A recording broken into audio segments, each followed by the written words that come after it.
atau yang berkaitan dengan hal-hal yang berhubungan dengan baginda Nabi sallallahu alaihi wasallam. Itu biasa kita sebut dengan habaib atau zuriyat baginda Nabi sallallahu alaihi wasallam. Jadi di sini ada perbedaan sebenarnya teman-teman ya. Jadi ada 9 perkara itu ya. 9 perkara yang berhubungan dengan baginda Nabi sallallahu alaihi wasallam. Yang pertama itu ada yang disebut dengan Ahlul Bait. Ya, apa itu Ahlul Bait? Kemudian ada yang disebut dengan Alul Bait atau Alu Sayyidina Muhammad atau Alun Nabi sallallahu alaihi wasallam. Kemudian yang ketiga itu ada yang disebut Usratun Nabi sallallahu alaihi wasallam, Usratun Nabi sallallahu alaihi wasallam. Ya.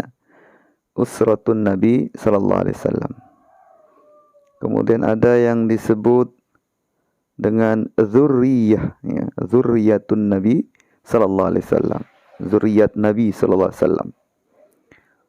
Kemudian ada juga yang kelima itu disebut itrah.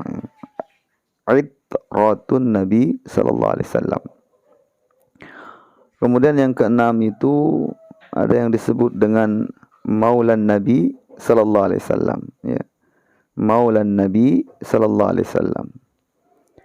Kemudian yang ketujuh itu ada yang disebut atau dinamakan ya, Sahabatun Nabi sallallahu alaihi wasallam. Kemudian yang delapan ada yang disebut atau dinamakan Musaharatun Nabi sallallahu alaihi wasallam ya, musaharah ya, musaharatun Nabi sallallahu alaihi wasallam ya. Dan kemudian yang terakhir itu ada yang disebut atau biasa kita dengar itu Ummatun Nabi sallallahu alaihi wasallam. 9 perkara ini ya itu berbeda ya, berbeda yang dimaksud dengan 9 perkara itu. Nah, yang dinamakan Ahlul Bait ya, Ahlul Bait kata para ulama ya, Ahlul Bait itu adalah keluarga nubuah Rasulullah SAW ya, Ahlun Nubuah Nabi SAW, atau biasa atau disebut pula dengan Ahlul Kisah ya. Ahlul Kisah ini artinya yang mendapatkan selimut kenabian gitu, Ahlul Kisah itu. Nah, jadi ini terdiri dari 5 ya, 5 orang atau 5 yang berdekatan dengan baginda Nabi SAW ya, yaitu baginda Rasulullah SAW ya, Sayyidina Ali bin Abi Thalib ya, Sayyidatina Fatimah Zahra, kemudian Sayyidina Hasan, juga Sayyidina Husain. Ini yang disebut Ahlul Bait ya, itu Ahlul Bait atau Ahlul Kisah ya, Ahlun Nubuah ya. Nah, kemudian yang kedua itu Alul Bait, Alul Bait atau Alu Sayyidina Muhammad sallallahu alaihi wasallam. Nah, Alu Sayyidina Muhammad sallallahu alaihi wasallam ini ya, ini adalah keluarga besar daripada baginda Nabi sallallahu alaihi wasallam. Itu mencakup istri-istri baginda Nabi sallallahu alaihi wasallam, anak-anak baginda Nabi sallallahu alaihi wasallam, cucu baginda Nabi sallallahu alaihi wasallam, juga menantu, mertua ya, dan juga keturunan daripada baginda Rasulullah sallallahu alaihi wasallam. Ini juga disebut Ahlul Bait ya, Ahlul Bait. Nah, kalau tadi yang pertama itu Ahlul Bait ya, yang kedua itu Ahlul Bait. Kemudian yang ketiga itu ada yang disebut dengan Usratun Nabi sallallahu alaihi wasallam. Jadi usrah ini adalah keluarga dalam rumah tangga baginda Nabi sallallahu alaihi wasallam, yaitu istri-istri dan juga anak-anak beliau. Ini disebut usrah, ya. Usratun Nabi sallallahu alaihi wasallam. Keluarga beliau, itu rumah tangga beliau, istri-istri beliau beserta anak-anak beliau. Ini disebut usratun Nabi sallallahu alaihi wasallam. Kemudian yang keempat itu yang biasa kita dengar itulah zurriyah, itu zurriyatun Nabi sallallahu alaihi wasallam.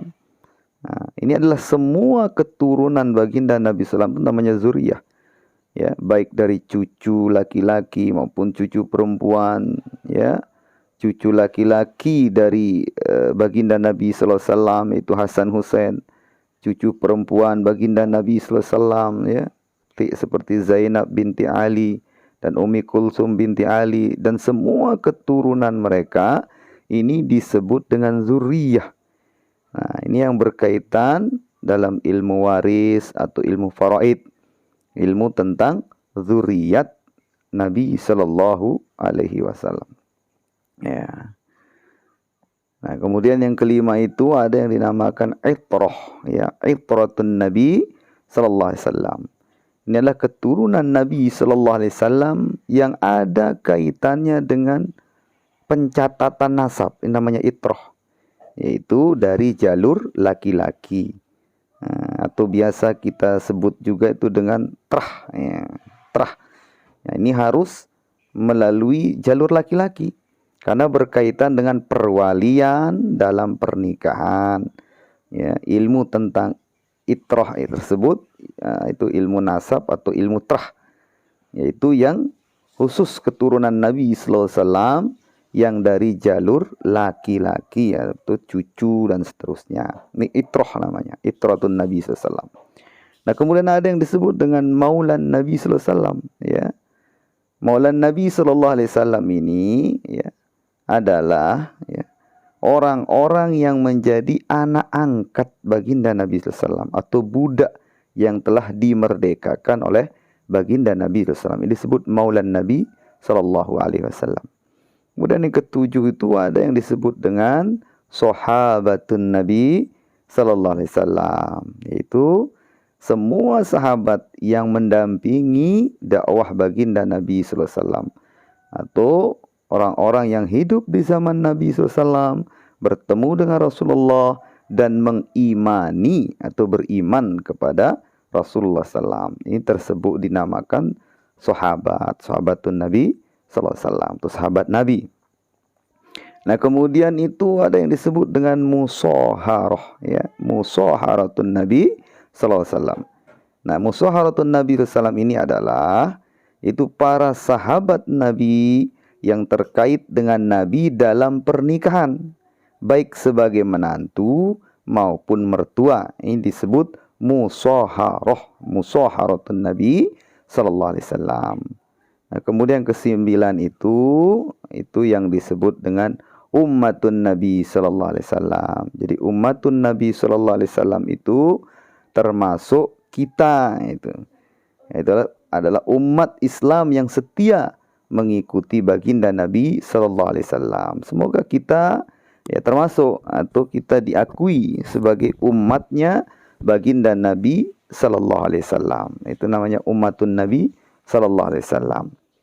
Nah, jadi itu 9 yang berkaitan dengan Rasulullah SAW.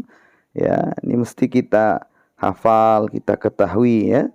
Jadi ada ahlul bait, ada alul bait, ada usratun Nabi, ya, ada zurriyatun Nabi, ada itratun Nabi, ya, maulan Nabi, sahabatun Nabi, musaharatun Nabi, ya, ummatun Nabi sallallahu alaihi wasallam. Nah, itu. Maka nanti zuriat Nabi, keturunan Nabi sallallahu alaihi wasallam, ya, baik dari laki-laki atau perempuan, ya, itu biasa diberi gelar, ya. Nah, bil khusus yang itrahnya Nabi sallallahu alaihi wasallam itu, ya, mereka diberi gelar, ya. Ada diberi gelar dengan gelar Habib atau Habaib yang kita kenal, ya, baik dari Sayyidina Hasan maupun Sayyidina Husain. Nah, untuk memuliakan keturunan Nabi sallallahu alaihi wasallam, ya, itrah Nabi sallallahu alaihi wasallam, ya. Nah, ini disebut Al-Habib, ya. Kemudian juga ada yang diberi gelar Sayyid atau Syarif, ya. Biasa ini panggilan khusus bagi itrah Nabi sallallahu alaihi wasallam, ya, yang menjadi ulama, pemimpin atau orang yang ulama, habib yang ulama. Ini biasa disebut sayyid atau syarif. Baik dari jalur Sayyidina Husain, ya. Namun biasa kalau dari jalur Sayyidina Husain itu disebut sayyid. Dari jalurnya Sayyidina Hasan atau Al-Hasani itu biasa disebut Asy-Syarif. Itu gelar saja, artinya gelar untuk memuliakan para habaib. Nah, kemudian untuk perempuan biasa disebut Syarifah, untuk itrah baginda Nabi sallallahu alaihi wasallam. Jadi untuk memuliakan, untuk mengagungkan, artinya ta'zim kita kepada itrah atau zuriat baginda Nabi sallallahu alaihi wasallam, kita berikan gelar panggilan yang bagaimana semestinya, sebagaimana kita memberi gelar juga kepada para ulama dengan gelar kiai, gelar gus, gelar tuan guru kalau di Lombok, gelar buya, ya, dan apa saja gelar-gelar yang memang untuk memuliakan orang-orang tua kita, ulama-ulama kita. Begitupun para habaib. Nah, ini yang terpenting, ya, yang saya sampaikan, semoga bermanfaat. Subhanallah bihamdihi, subhanakallah hamdika, asyhadu an la ilaha illa anta astaghfiruka wa atubu ilaik. Assalamualaikum warahmatullahi wabarakatuh.